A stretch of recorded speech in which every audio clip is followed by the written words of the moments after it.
우리가 이 시대를 보지만 사실 이 시대를 살아가면서 분별을 제대로 못할 때가 있습니다. 그 이유는 우리의 생각이 늘 정확하지 않기 때문입니다. 모든 사람들은 다 잘 살고 싶어 합니다. 그런데 그 잘 살고 싶어 하는 만큼의 결과가 나오기보다는 어느 때는 실패도 있다는 것입니다. 투자를 잘못해서 고생하는 사람들도 있고요. 또 투자한 것들이 오르다가 떨어지는 일들도 많습니다. 그 오르는 시간에는 어떨까요? 굉장히 기분 좋고, 내가 정말 잘하고 있구나. 내가 정말 생각을 똑바로 했구나. 라고 생각이 들면서 어떨 때는 이게 너무 올라가는 건 아닌가? 이런 걱정을 할 때도 있다는 것이죠. 그런데 떨어지면 어떨까요? 이게 뭔가 잘못됐구나. 분명히 잘하고 있다 생각했지만 어려운 일이 있다라는 것이죠. 이스라엘 사람들도 이 당시에 그랬던 것 같습니다. 당시에 많은 거짓 선지자들이 이렇게 이야기합니다. 평안하다, 평안하다. 우리는 괜찮다. 우리는 잘 살 것이다. 이렇게 이야기하고 있지만 이야기하고 있을 때 대부분의 사람들은 그 평안을 믿었다라는 것입니다. 맞을 거야. 하나님께서 우리와 함께 하시는데 당연히 우리는 평안하고 앞으로도 평안할 거야. 그런데 주변 상황은 어떻습니까? 자신들을 괴롭히던 아수르가 멸망을 했습니다.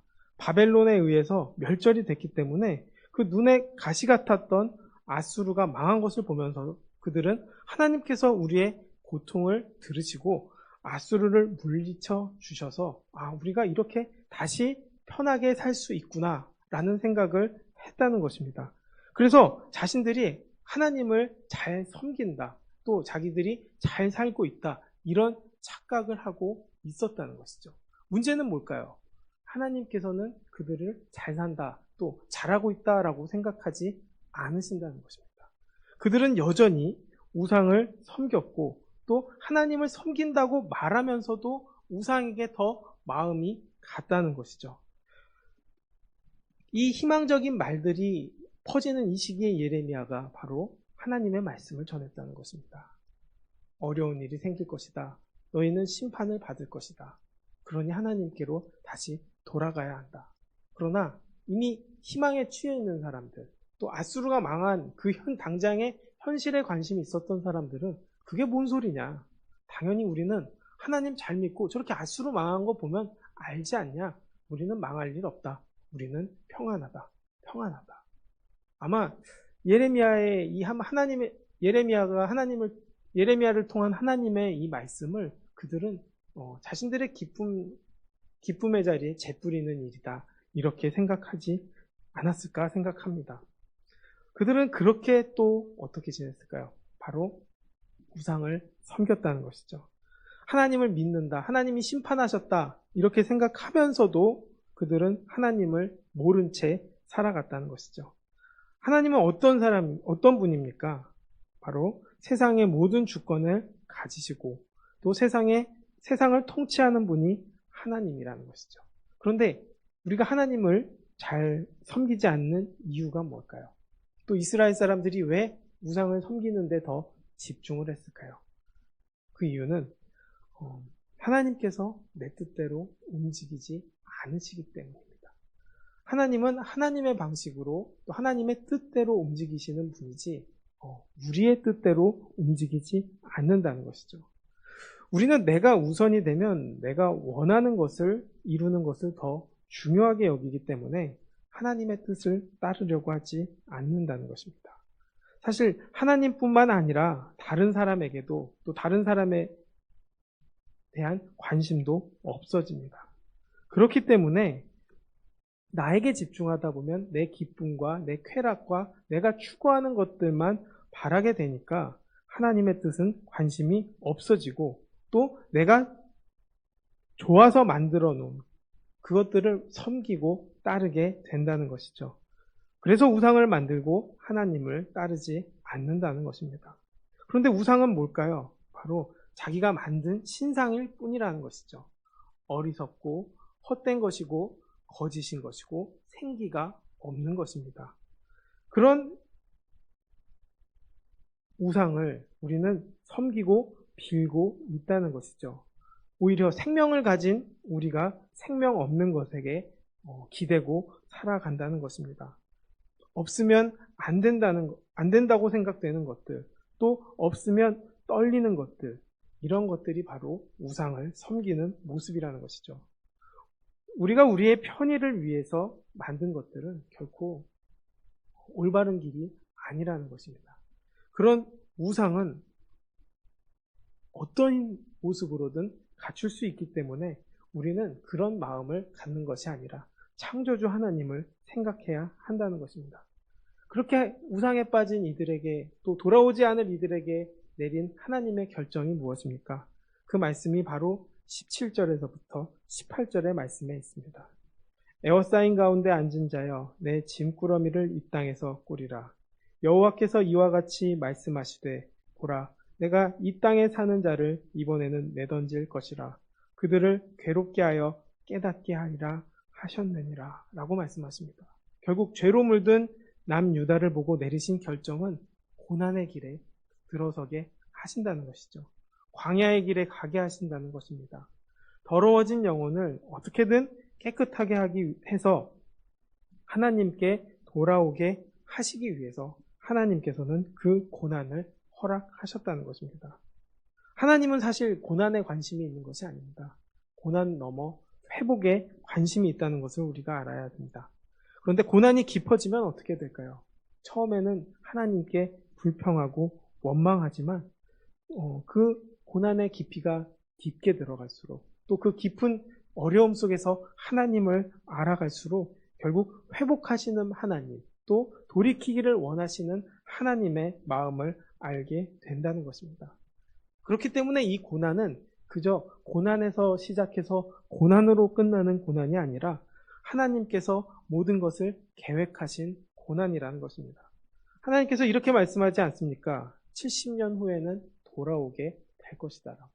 사실 우리가 고난에 빠지게 되면, 정말 고난에 빠지고 슬픔을 갖는 이유는 끝이 없을 거다라고 생각했을 때 더 큰 절망에 빠지게 된다는 것이죠. 그런데 하나님께서는 70년 뒤라고 날짜를 정해주십니다.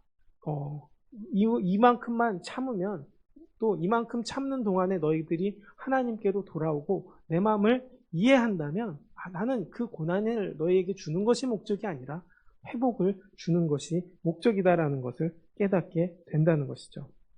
내가 연단된 후에는 정금같이 나오게 될 것을 알게 하시는 것입니다. 고난을 겪어봐야 하나님의 그 손길을 경험할 수 있기 때문입니다. 그렇기 때문에 돌아오는 길이 사는 길이고, 또 하나님의 뜻을 아는 길이 사는 길이라는 것을 알게 된다는 것이죠. 결국 신앙생활은 뭘까요? 바로 삶의 패러다임을 바꾸는 것입니다. 나를 중심으로 살았던 삶. 그래서 나를 중심으로 살기 위해, 내가 잘 살기 위해 하나님을 떠났던 그 삶을 다시 하나님께로 돌리는 것. 이것이 우리의 신앙생활이 되어야 한다는 것입니다. 문제는 뭘까요? 그 고난과 그 어려움은 누구나 또 반드시 겪게 된다는 것입니다. 19절 말씀부터 보면, 슬프다 내 상처여, 내가 중상을 당하였도다. 그러나 내가 말하노라, 이는 참으로 고난이라. 내가 참아야 하리로다. 라고 말씀하십니다. 고난을 받는다는 것이죠. 누구든 받는다는 것입니다. 그러나 그 고난을 받을 때도 우리는 참아야 한다는 것입니다. 또 우리 역시도 참아야 한다는 것이죠. 아는 사람도 참아야 한다는 것입니다. 안다고 피할 수 있다고 생각해서는 안 된다는 것입니다. 알고도 또 당해도 참아야 한다는 것이죠. 그 고난은 같이 겪어야 한다는 것입니다. 예레미야 입장에서는 난 이거 다 아는데 굳이 나까지 고난을 받아야 할까요? 이런 생각이 들 때가 있을 겁니다. 그러나 예레미야 마음속에도 여전히 하나님을 완전히 믿을 수 있는 사람이 아니기 때문에 그 역시도 그들과 함께 고난을 겪어야 했다는 것이죠. 그럴 때 우리는 알아야 하는 것이, 어려울 때는 참아야 한다는 것입니다. 참는 것도 은혜고, 또 참는 것도 하나님의 뜻이라는 것이죠. 그 고난은 바로 모두가 흩어지는 것입니다. 또 모든 것이 무너지는 일입니다. 21절 말씀을 보면 목자들이 어리석어 여호와를 찾지 아니하므로 형통하지 못하며 그 모든 양떼는 다 흩어졌다라고 이야기합니다.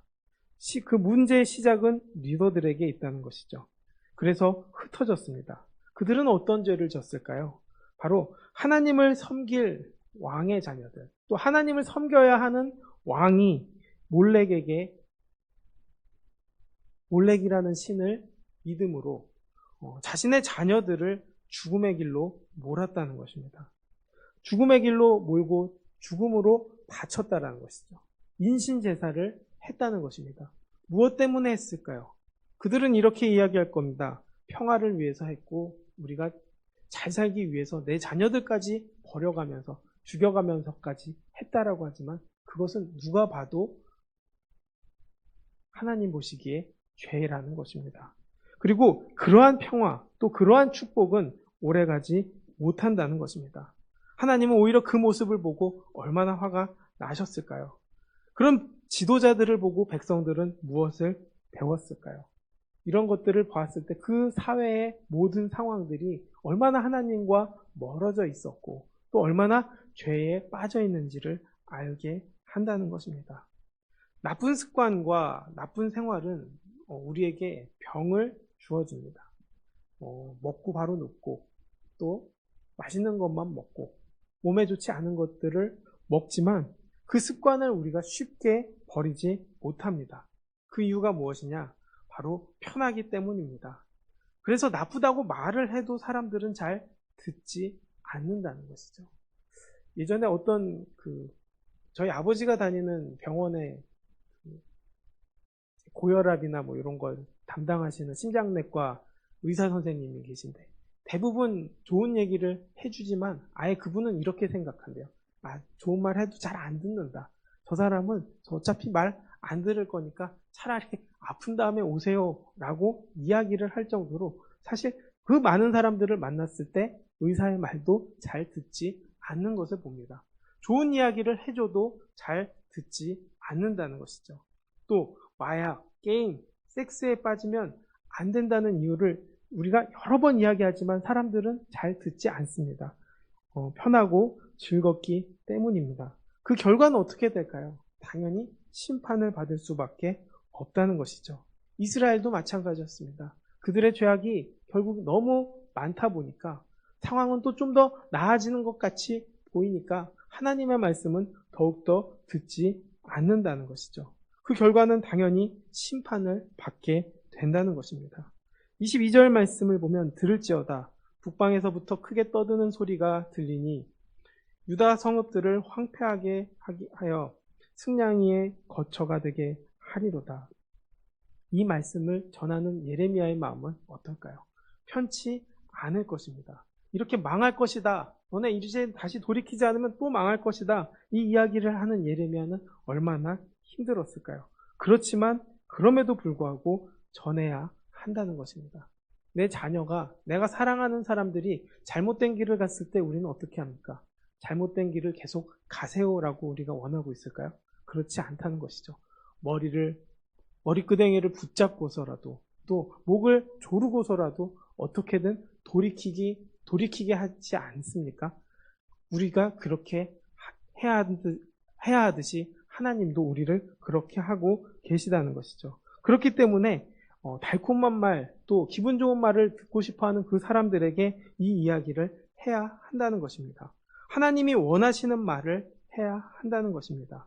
은혜가 되는 말도 좋지만 돌이키라고 전하고 기도하는 것이 중요하다는 것입니다. 그렇지 못할 때가 너무나 많기 때문입니다. 오히려 사람의 마음에 입맛에 맞는 말을 전하는 것이 오히려 그 사람을 망치는 길이라는 것이죠. 23절부터 25절까지의 말씀은 결국 하나님의 뜻을 거절하고 입맛에 맞는 것을 원하는 사람들에 대한 결과에 대해 예레미야가 다시 기도하게 된다는 것입니다. 여호와여 내가 알거니와 사람의 길이 자신에게 있지 아니하니 걸음을 지도함이 걷는 자에게 있지 아니하나이다. 여호와여 나를 징계하옵시되 너그러이 하시고 진노로 하지 마옵소서. 주께서 내가 없어지게 하실까 두려워하나이다. 주를 알지 못하는 이방 사람들과 주의 이름으로 기도하지 아니하는 족속들에게 주의 분노를 부으소서. 그들은 야곱을 씹어 삼켜 멸하고 그의 거처를 황폐하게 하였나이다 하니라. 이렇게 말합니다. 예레미야는 그저 관망하는 것이 아니라 내가 아픈 것처럼 내 마음이 아픈 것처럼 그 안타까움을 토로하게 되었다는 것이죠. 그런 그들에게 오히려 불쌍한 마음을 갖게 된다는 것입니다. 하나님 징계하시되 좀 너그럽게 좀 봐줘가시면서 좀 살살 징계하여 주세요. 이렇게 예레미야는 간구하게 하게 되었다는 것이죠. 결국 하나님의 마음이 어떤 마음인지를 알게 된다는 것이죠. 어쩔 수 없이 심판을 받아야 하지만 그 심판하시는 하나님의 마음 역시도 편치 않다는 것을 알게 된다는 것이죠. 신앙은 결국 그 죄인들을 보면서 우리의 고백이 그들을 용서해달라는 마음을 갖게 한다는 것입니다. 예수님께서도 십자가에 못 박혀서 돌아가실 때 뭐라고 이야기하십니까? 저들을 용서하여 주시옵소서.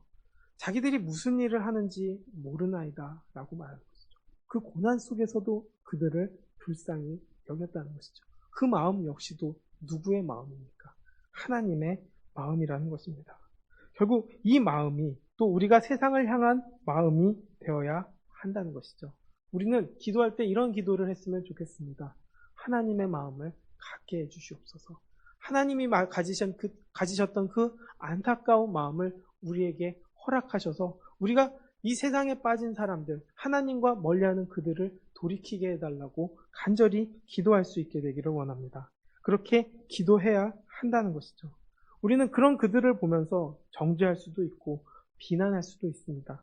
그러나 우리는 우리의 마음이 예레미야의 마음, 또 하나님의 마음을 가지고 사랑으로 품고 애타는 마음으로 권면하는 사람들이 되기를 축원합니다. 그래서 정죄만 하는 삶이 아니라 결국 주님의 마음과 사랑으로 모든 것들을 회복시키시기를 원하시는 하나님의 마음을 가진 우리가 되기를 주님의 이름으로 축원하겠습니다. 기도하겠습니다. 사랑과 은혜가 많으신 아버지, 그 하나님의 안타까움, 또 심판하실 수밖에 없는 그 어쩔 수 없는 하나님의 그 안타까운 마음을 우리가 봅니다. 또 하나님의 그 심판하심 속에서도 그들이 많이 다치지 않기를 바라는 그 마음도 봅니다. 아버지, 우리의 마음이 하나님 마음 되게 하여 주셔서 우리의 기도가 하나님이 원하시는 그 기도가 되게 도와주시고 또 그 기도를 통해 다시 회복시키시기를 원하는 하나님의 마음을 알고 또 그 간구가 이루어지는 은혜를 누리게 하여 주시옵소서. 이 땅에 사는 것은 나를 위해 사는 것이 아니라 하나님의 영광을 위해서 사는 그 사람들 되게 우리의 삶과 생각이 다시 바뀌어서 주님의 마음으로 이 땅을 살아가고 이 세상을 이기는 은혜를 허락하여 주시옵소서. 늘 돌이키게 하시는 하나님의 마음을 알게 하여 주옵소서. 모든 영광 주님께 돌리며 예수님의 이름으로 기도드렸습니다. 아멘.